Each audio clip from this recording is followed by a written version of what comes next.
Good morning. Welcome to the 43rd Ryder Cup here at Whistling Straits with Brooks Koepka. Brooks, welcome to your third career Ryder Cup. A lot of people have been asking about the first tee the first time out there and that. But I kind of just want to ask about Hazeltine and your first match victory. The sense of accomplishment that with putting a number on the board. I think you were with Brent Snedeker. And just how good that feels to, for the first time, put a tally on the American side. Yeah, it was probably the most nervous I've ever been. Was on the first tee. It was good. I think I went out. I didn't play the morning match, so I went out and watched the guys tee off and was kind of there and got to soak in the atmosphere, which was pretty cool. I got chills. I think I was standing next to Tiger and maybe Davis. I was like, how cool is this? So. Yeah, it's exciting, and to be able to go out in the first match that I played in and win. I thought Brant was the perfect partner. I loved it. He was so perfect for me. Energetic. Didn't really care if I sprayed it, and he's a good putter. So that's usually a good combo. It is. All right, let's hit some questions here. We got a quick hand here over number 3. Hey Brooks. Stricker was in here yesterday talking about how one of his main goals for the week for you guys was to reduce the number of obligations to kind of keep things more relaxed and calm. And I was curious if you noticed a difference compared to prior Ryder Cups. Has it been a little bit easier? Yeah, I think so. I think that I think COVID kind of made it that way a little bit, but I think he's done a good job of keeping everything kind of on the low because it is a busy week. We've got a lot of things I can't. I don't bring my physio just because I know I don't have time for it. So little things like that, but it's definitely a lot easier. I think pretty much everybody is kind of noticed that, and it's been great. I think you can kind of see her. Maybe that's kind of why I don't know. Maybe dead on Sunday. I don't know, but I think it's definitely a lot better this year. Over here on your left, Jeff, please. 19. Brooks, Strick was expressing to us that you feel 100% health-wise. How long have you felt 100%? And are there any limitations at all this week as far as how much you can play? I mean, I'm like glass. I wouldn't say I'm 100%. I mean, my left knee, right knee, I'm broken, man. But no, I mean, I feel fine. I feel as good as I've felt in a long time. A lot of it is, over the past week and a half, did a lot of work on it. Derek Samuel, my trainer, he was down with me for about 8 days, so able to kind of work everything out and make sure it's fine, but I feel good and I'm ready to go as much or as little as they want. No worries of going 36 in a day or? Yeah. Good. Straight across to Rex. Brooks, going back to kind of the alternate shot deal, I mean, statistically, it's just a format the United States has struggled in. But do you feel like it's a format that you enjoy and that you guys like going out and playing? Yeah, I do. I like it. It's just different. It's, it's tough to build a rhythm. I think for me, I didn't play in any teams growing up. So I didn't play on any Junior Ryder Cup, Walker Cup. I didn't play any of that. So this is like the first time I've done a team thing other than college. So it's definitely, and I never played alternate shots until I got here. But it's, I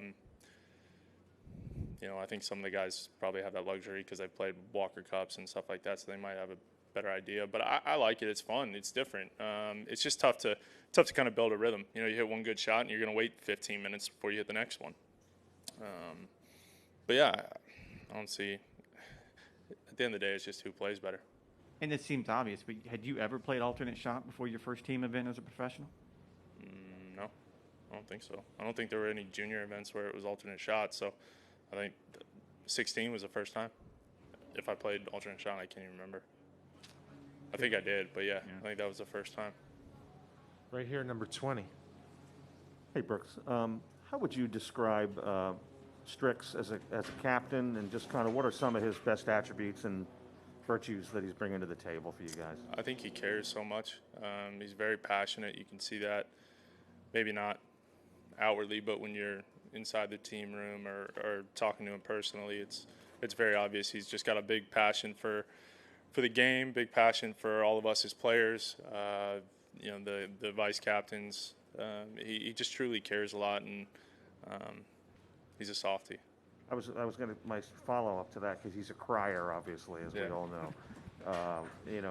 Is there a part of, obviously you want to win for any captain you're playing for, but because of how emotional he is about that, and obviously he's here in Wisconsin and whatnot, how much do guys want to win for him and make him bawl his eyes out on Sunday? Yeah, it'd be nice to see him cry. I think that'd be awesome, just because I know how much time he's put in. As a captain, you got to put in so much time for.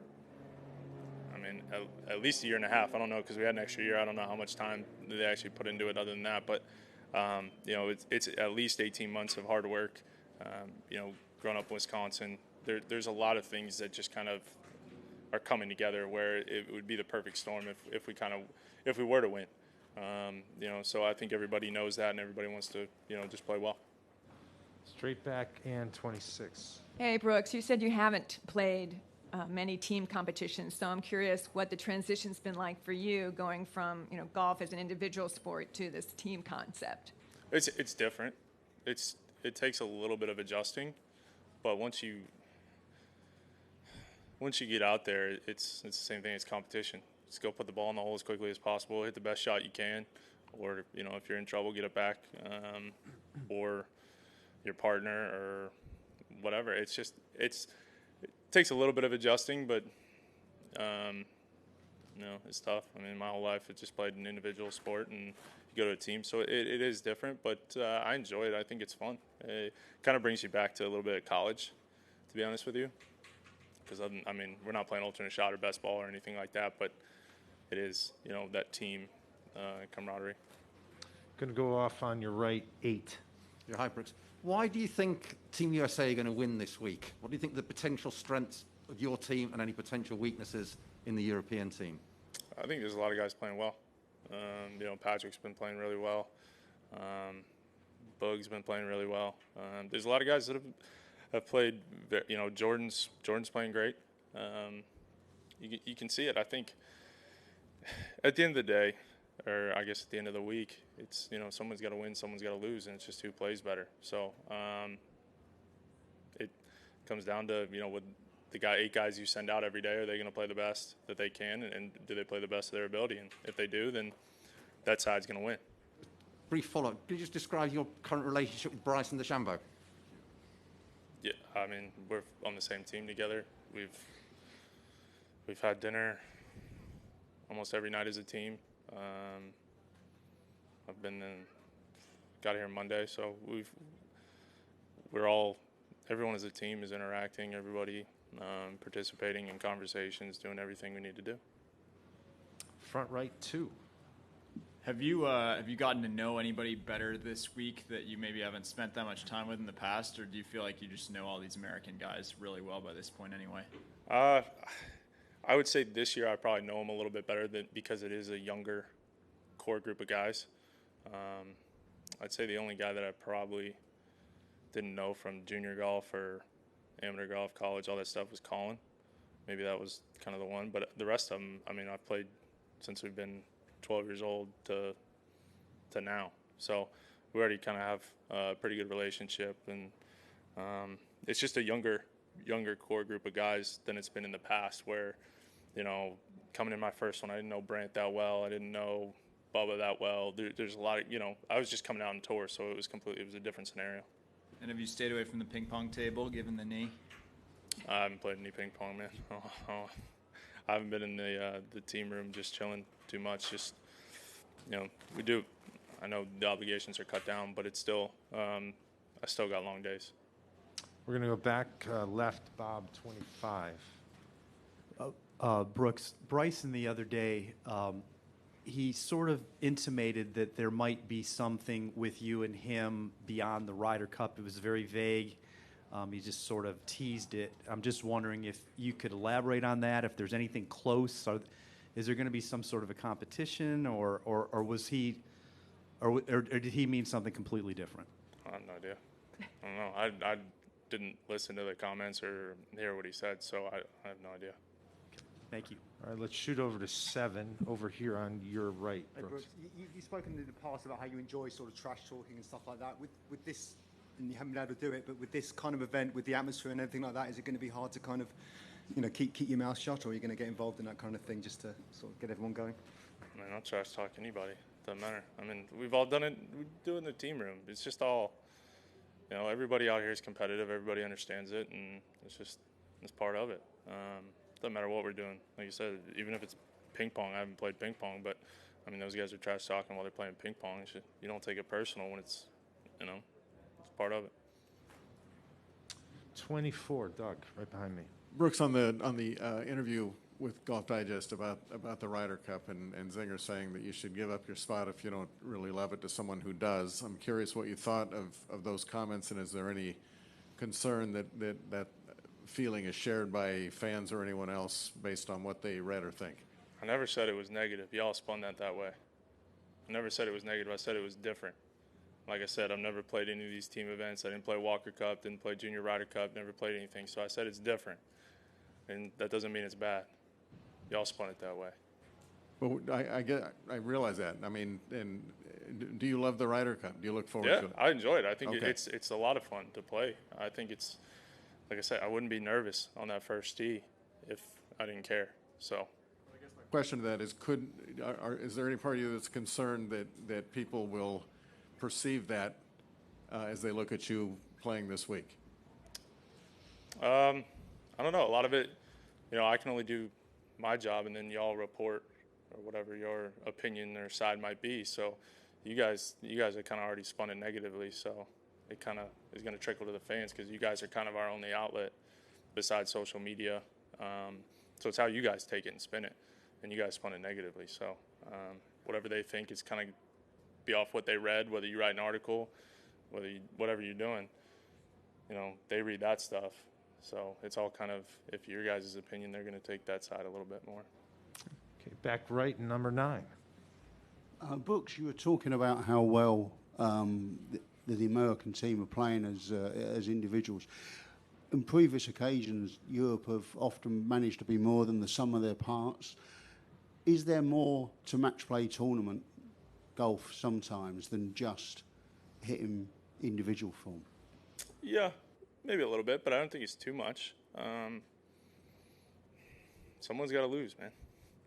There's two teams playing, so there's going to be a winner and there's going to be a loser. So, it just comes down to who plays better. I think it's as simple as that. I think sometimes people look into it a little too much. Whether it be, guys playing a lot, playing 5 in a row out here, or, 4 weeks in a row, whatever. There's different things. They kind of depend, but at the end of the day, it's just who plays better. I mean, you can see a guy wins one week and then the next week misses the cut, or he's missed 7 cuts in a row and then goes out and wins. And it's just, hey, you play good that week, and you get a bunch of guys that play better than the other guys, and you're gonna have a winner. We're going to wrap it up here, Brooks, on your left. Jeff, 19. Brooks, you would know Daniel better than most with your college ties. I'm just curious how far back you two go, and what can he bring to a competition like this? He's fiery. I like it. I think he's maybe not on the outside. He doesn't show it, but I think maybe more so behind closed doors and knowing him personally. He's definitely very competitive. He's funny. And I just like the fact that he's always ready to go. It doesn't matter if he's good at, ping pong, chess. It doesn't matter. He's ready to go, and he's ready to kick your butt, which I think is awesome. You two would pair well together? Yeah, we could. We paired at Liberty, I believe, the President's Cup. I think we paired there in alternate shot, but that was, it was fun. I enjoyed it. I've known him for years and years and years, so it's pretty cool to look back. And he was showing me a photo yesterday of us in college and us now. And, man, we look so young. I feel old now. All right, Brooks, thanks for the time. Thanks for finding us. Have a great day and stay.